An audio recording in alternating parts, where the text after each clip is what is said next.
Hi guys, तो अगर आपने अभी भी बीटेक स्टार्ट किया है तो I have perfect tips for you जो आप अपने बीटेक के ये कुछ सालों में इनकॉर्पोरेट कर सकते हो। एंड अगर आप फर्स्ट ईयर में हो तो आपके लिए गोल्डन अपॉर्चुनिटी है। तो चलो वीडियो स्टार्ट करते हैं। फर्स्ट ऑफ ऑल, आपको अपने कॉलेज में कोई भी फालतू के क्लब्स में पार्टिसिपेट नहीं करना, किसी भी सोसाइटीज में पार्टिसिपेट नहीं करना। इनफैक्ट आप पार्टिसिपेट कर सकते हो जो एजुकेशनल क्लब्स है एंड मोस्टली कोडिंग क्लब्स। ठीक है, अगर आपके कॉलेज में कोडिंग क्लब्स नहीं है तो आप खुद बना सकते हो यार, प्लीज खुद बनाओ। बहुत ज्यादा अच्छी अपॉर्चुनिटी है। कैसे बना सकते हो, आप पहले इन सब चीजों के बारे में थोड़ा सा एक्सप्लोर करो कि कोडिंग क्लब्स क्या होते हैं। ठीक है, फिर कुछ वेबसाइट्स हैं जहाँ से आप कोडिंग क्लब्स बना सकते हो, जो कि बहुत ही ज्यादा पॉपुलर कोडिंग प्लेटफॉर्म्स है, जहाँ से अगर आप कॉन्टेस्ट वगैरह में पार्टिसिपेट करते हो तो आपकी हायरिंग भी वहीं से हो जाती है। ठीक है, अब शॉर्ट में बताती हूँ। देखो, कुछ प्लेटफॉर्म्स है, आप वहाँ पे जरूर चेक कर लेना। गीक्स फॉर गीक्स का कोडिंग क्लब बना सकते हो आप, लीड कोड का बना सकते हो, कोड शेफ से बना सकते हो, कोड फोर्सेस का बना सकते हो। ठीक है, अब देखो, कोडिंग क्लब जब आप खुद से बनाओगे तो उससे क्या होगा, कोडिंग क्लब्स का मेन मोटिव ये होता है कि कोडिंग को प्रमोट करना, लोगों को कोडिंग के बारे में अवेयर करवाना। ठीक है, कॉन्टेस्ट ऑर्गेनाइज करना एंड ग्रुप में कोडिंग करना। ठीक है, अब जब आप अपने कॉलेज में कोडिंग को प्रमोट करोगे तो आपके कॉलेज में कोडिंग का एनवायरनमेंट बनेगा, और जब एनवायरनमेंट बनेगा तो वो उस एनवायरनमेंट के रहते एक कंपटीशन भी डेवलप हो जाएगा। तो जब कंपटीशन डेवलप होगा तो जो बंदा नहीं पढ़ना चाह रहा है, जो प्रोक्रेस्टिनेट कर रहा है और जो इग्नोर कर रहा है, यार उसका मन नहीं लग रहा पढ़ने में, वो ये सब कंपटीशन वाला एनवायरनमेंट देख के पढ़ेगा। देखो, आईआईटी वगैरह में यही तो होता है, वहाँ पे ऐसा एनवायरनमेंट बना रखा है कि ना चाहते हुए भी बच्चों को पढ़ना पड़ता है। ठीक है, अब देखो, अगर आपका कोई फ्रेंड है और वो कोडिंग कर रहा है और आप अगर उसको कंटिन्यूअसली देख रहे हो, तो आपको यार, आप एक दिन नहीं करोगे, 2 दिन नहीं करोगे, लेकिन थर्ड डे आप खुद बैठ जाओगे पढ़ने की, यार नहीं वो कर रहा है उसका अच्छा होगा तो मैं नहीं कर रहा हूँ तो मेरा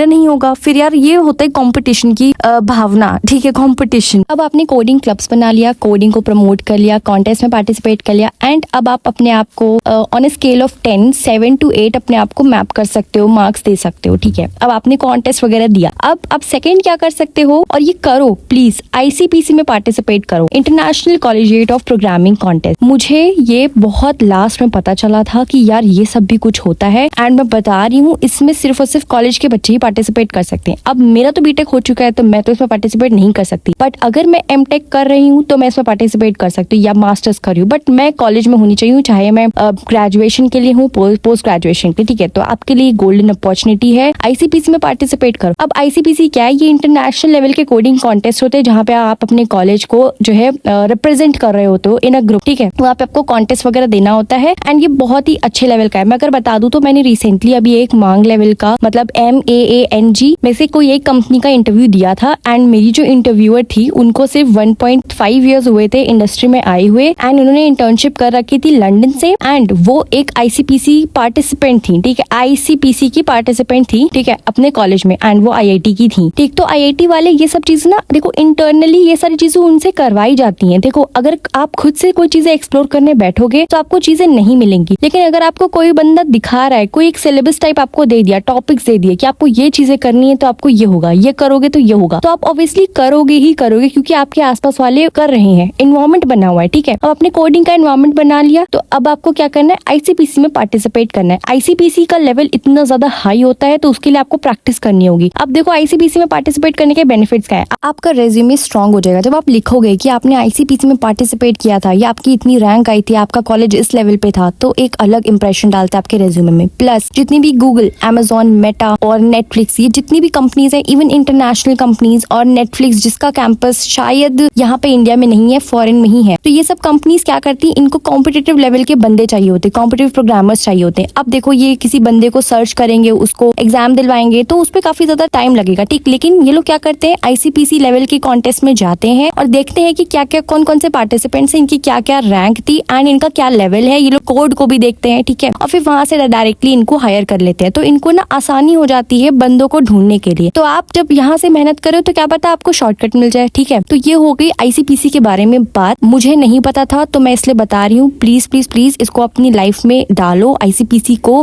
इसके बारे में थोड़ा सर्च करो और देखो कि क्या है आईसीपीसी, लेकिन ये बहुत अच्छी चीज है, प्लीज इसको छोड़ना मत। तो थर्ड पॉइंट है, यूज लिंक्डइन एफिशिएंटली। अब देखो, लिंक्डइन पे मैंने बहुत सारी वीडियोस बनाई हैं, बट मैं लिंक्डइन पे एक और चीज बता रही हूँ। आप जाओ, सबसे पहले अपनी प्रोफाइल बनाओ, प्लीज उस पर प्रोफाइल बनाओ, बहुत ज्यादा जरूरी है। ठीक है, फिर उसके बाद सर्च करो वहाँ पे SDE, और जो भी कंपनी में आपको जाना है, आप SDE, अमेजॉन, गूगल कुछ भी कर सकते हो, तो वहाँ पे बहुत सारे एम्प्लॉइज वहाँ पे आ जाएंगे जो कि उस कंपनी में SDE पोजीशन पे बैठे हुए हैं। ठीक है, फिर जब आप वहाँ पे देखोगे तो उनकी प्रोफाइल को चेक करो, उनके स्किल्स के अलावा उन्होंने क्या क्या अचीव किया है, उन्होंने क्या क्या कहाँ से पार्टिसिपेट किया है और क्या क्या उनकी अचीवमेंट है। मैं बता दूं, मैं यहाँ पे कुछ स्क्रीनशॉट्स ऐड करूंगी और मैं बताऊंगी कि जितने भी इन सब लेवल पे बैठे हुए हैं, जो गूगल अमेज़न में बच्चे बैठे हुए हैं, IIT से गए हुए हैं एंड इन्होंने ICPC वगैरह में पार्टिसिपेट किया है, तो वहां से मुझे आइडिया लगा कि अच्छा ICPC भी कुछ होता है। तो मुझे किसी ने बताया नहीं कि ICPC क्या होता है, मैंने खुद लिंक्डइन पे सर्च वगैरह करा, तो मैंने अपनी रिसर्च के अकॉर्डिंग पता करा कि IIT वगैरह में ये ICPC नाम के कॉन्टेस्ट वगैरह बहुत ज्यादा प्रमोट किए जाते हैं एंड वहीं से ज्यादातर हायरिंग होती है। तो कॉम्पिटिटिव प्रोग्रामर्स की ज्यादा हायरिंग इन सब पोजीशंस के लिए होती है SDE, ठीक है। तो आपको अपने लिंक्डइन को ऐसे यूज करना है प्रॉपरली कि जाके देखो कि यार ये बंदों की स्किल्स क्या है, ये क्या क्या चीजें फोकस कर रहे हैं, ठीक है। और इसी लिंक्डइन की हेल्प से मुझे पता चला था कि फ्लिपकार्ट में स्प्रिंग बूट नाम के जितने भी रेज्यूमेज हैं, स्प्रिंग बूट नाम के जो टेक स्टैक है, जो फ्रेमवर्क है, जावा फ्रेमवर्क, ठीक है, तो ये इसके बेसिस पे ज्यादातर हायरिंग होती है और मार्केट में स्प्रिंग बूट भी बहुत ज्यादा इस समय ट्रेंडिंग में है, ठीक है। तो स्प्रिंग बूट भी अगर आपके रेज्यूमे में है तो आपको कोई भी स्टार्टअप से लेकर के अच्छी स्टार्टअप प्रोडक्ट बेस्ड कंपनीज भी मिल जाएगी। अब फोर्थ पॉइंट है यूज गिटहब एफिशिएंटली। अब देखो गिटहब को कैसे यूज करना है, आपको गिटहब प्रॉपर्ली यूज करना आना चाहिए। देखो day to day software engineering की लाइफ में, सॉफ्टवेयर डेवलपमेंट में आपको वर्जन कंट्रोल रोज का रोज ही करना पड़ेगा। आप जितने भी चेंजेस करोगे आपको गिट कमांड्स के थ्रू उसको पुश करना पड़ेगा। अब अगर आपको गिट कमांड्स का आइडिया ही नहीं है तो फिर आप कैसे करोगे, मतलब ये बहुत ज्यादा अंडररेटेड स्किल है, काफी ज्यादा लोग इसके बारे में बात नहीं करते। तो जाओ इसके बारे में थोड़ी रिसर्च करो गिटहब क्या है। एंड बोनस पॉइंट ये है कि आप गिटहब डेवलपर पैक के लिए अप्लाई कर सकते हो। अगर आप एक स्टूडेंट हो, आपको बस एक कॉलेज ID लगेगी एंड वो आपका 1 से 2 वीक में अप्रूव हो जाएगा। अब इसके क्या बेनिफिट्स हैं, एकदम स्टार्टिंग पॉइंट बताऊं तो मुझे इसके बारे में कैसे पता चला। मैं गिटहब बहुत ज्यादा यूज करती थी, मैं लोगों की प्रोफाइल्स चेक करती थी, तो लोगों की प्रोफाइल में ना पर्पल कलर का प्रो बैज दिखता था, मुझे बहुत ज्यादा फैसिनेटिंग सा लगा। फिर मैंने उसके बारे में पता करा, फिर मुझे पता चला कि जितने भी डेवलपर पैक होते हैं वो अगर अप्लाई किया है लोगों ने और अगर वो यूज करें तो उनको वो प्रो बैज मिलता है। तो मैंने भी जब सर्च किया तो मुझे भी प्रो बैज मिला था जब मैं कॉलेज में थी, फिर वो एक्सपायर हो गया जब मेरी कॉलेज का ड्यूरेशन खत्म हो गया 2022 में, ठीक है। तो आप भी अप्लाई कर सकते हो एंड इसके बहुत सारे बेनिफिट्स है, खुद से थोड़ा एक्सप्लोर करो। मैं बस वो चीजें बता रही हूँ जो मुझे किसी ने खुद नहीं बताई, जो मैंने खुद एक्सप्लोर किया था लोगों की प्रोफाइल देख देख के। इतने धक्के खाए मैंने और इतनी सारी चीजें मैंने खुद से कलेक्ट किया है, मुझे लगता है 3-4 वीडियो लग जाएंगे बताने में। एंड फिफ्थ पॉइंट ये है कि जो हमारे रेज्यूमे में जब हम कॉलेज में होते हैं तो हमारे पास जो अचीवमेंट सेक्शन होता है वहाँ पे हम क्या क्या चीजें ऐड ऑन कर सकते हैं जिससे हमारे रेज्यूमे का वेटेज बढ़ जाता है। वो हो सकता है आपका या तो फिर आपकी कोड शेफ में 4 या 5 स्टार हो, या आप कोड फोर्सेस में कैंडिडेट मास्टर हो, या आप लीड कोड में नाइट हो, ठीक है। तो ये सारे आपके हो सकते हैं अचीवमेंट सेक्शन। ये सब मुझे पता चला था लिंक्डइन पे। तो जब मैंने लिंक्डइन यूज करना स्टार्ट किया था तब मैं लोगों को देखती थी यार कि लोग पोस्ट कर रहे हैं कि उनको लीड कोड की टी-शर्ट मिल रही है, कोड शेफ की टी-शर्ट मिल रही है, ये सब क्या है। तब मुझे पता चला कि स्वैग्स एंड गुडीज नाम की चीजें होती हैं। तो जब आप कुछ अचीव करते हो इन सब चीजों में तब आपको वो एज अ रिवॉर्ड मिलता है, गिफ्ट मिलता है, ठीक है। जैसे कि मैं बता दूं अभी चल रहा है अक्टूबर, तो अक्टूबर में हैकटोबर फेस्ट नाम का इवेंट चल रहा है जो पूरे अक्टूबर तक रहता है। वो गिटहब पे एक इवेंट है जहाँ पे आपको ऐसे रेपोजिटरीज, ऐसे प्रोजेक्ट्स में कंट्रीब्यूट करना होता है जो कि हैकटोबर फेस्ट इवेंट में पार्टिसिपेट कर रहे हैं, मतलब उसमें टैग होना चाहिए हैकटोबर फेस्ट का। और जब आप इन सब प्रोजेक्ट्स में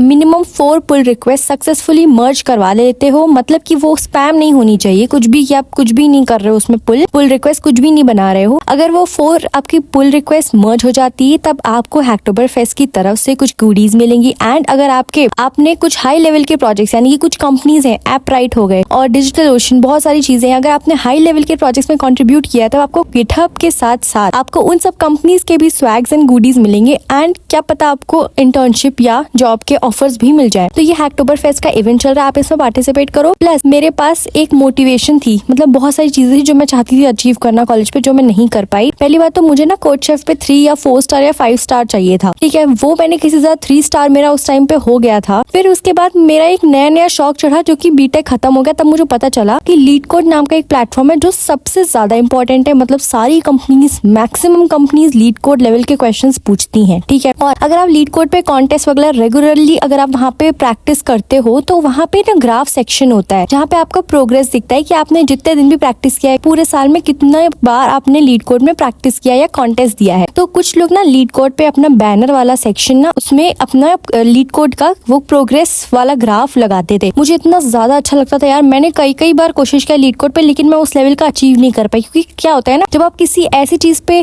के पीछे भागते हो तब आप ना फिर चीटिंग भी करने लगते हो। तो क्या हुआ था कि मैंने एक क्वेश्चन मान लो आज किया तो वो वाला एरिया उस दिन का ग्रीन हो गया, जब मैंने नेक्स्ट डे किया तो वो ग्रीन हो गया। फिर अब थर्ड डे जब मैं नहीं कर पाई तो 12 बजे होने से पहले ही मैं ना उसी क्वेश्चन को दोबारा से सबमिट कर देती थी, जिसकी वजह से मेरा उस दिन का ग्राफ ग्रीन हो जाता था। ऐसे फिर मेरी आदत हो गई, चलो कुछ नहीं तो मैं वही वाले क्वेश्चंस को दोबारा सबमिट कर दूंगी, लेकिन ये बहुत गलत, ये एक चीटिंग ही मानी जाती है। फिर मैंने छोड़ दिया। देखो चीटिंग भी बहुत दिन तक नहीं चलती है, इसलिए बोला जाता है कि चीटिंग भी मत किया करो। तो इसीलिए लीड कोड पे आप कुछ अपने गोल्स रख लो कि लीड कोड पे आपको रेगुलरली प्रैक्टिस करना, जैसे कि जब आपका ग्राफ ईयर एंड में हो तो आप नेक्स्ट ईयर अपने ग्राफ को एज अ बैनर लिंक्डइन पे ऐड कर सकते हो। मैंने बहुत सारे स्क्रीनशॉट्स ऐड किए इस पूरे वीडियो में, आपको एज अ प्रूफ पता चलेगा एंड आपको पता चलेगा कि मैंने अपनी बीटेक की जर्नी में क्या क्या चीजें मिस की थी और मैंने क्या क्या मिस्टेक्स किया है। और ये जो सारी चीजें हैं ये मुझे किसी ने भी बताई नहीं थी, तो मैंने ये एक्सपीरियंस से सीखा है। और मैं चाहती हूँ कि जो भी लोग फर्स्ट ईयर सेकेंड ईयर में हैं और जिनको नहीं पता कि आगे क्या करना है, तो प्लीज इन सब चीजों से सीखो। लाइफ बहुत अच्छी है, फ्यूचर बहुत अच्छा है, मेहनत करनी है। अगर आप आईआईटी में नहीं हो तो क्या हुआ, प्राइवेट कॉलेज वाले इसीलिए कॉलेज खोल के बैठे हैं क्योंकि कंपनीज प्राइवेट कॉलेजेस से भी बच्चों को लेती हैं, इसलिए तो प्राइवेट कॉलेज खुला है। अगर प्राइवेट कॉलेज से प्लेसमेंट नहीं लगती तो कॉलेज ही सारे बंद हो जाते। ठीक है, तो अपने अंदर एक मोटिवेशन रखो। एंड अभी आप फर्स्ट ईयर में हो यार, स्ट्रेस मत लो, एक ऑर्गेनाइज वे में पढ़ाई करो और आगे बढ़ते चलो। ठीक है, बस पढ़ना जरूरी है, ये ध्यान रखना, बिना पढ़े कुछ भी नहीं होने वाला। चलो ठीक है, फिर आई होप कुछ ना कुछ तो इसमें हेल्पफुल मिला ही होगा। चलो ठीक है, फिर मिलते हैं नेक्स्ट वीडियो में। Thank you for watching, bye bye.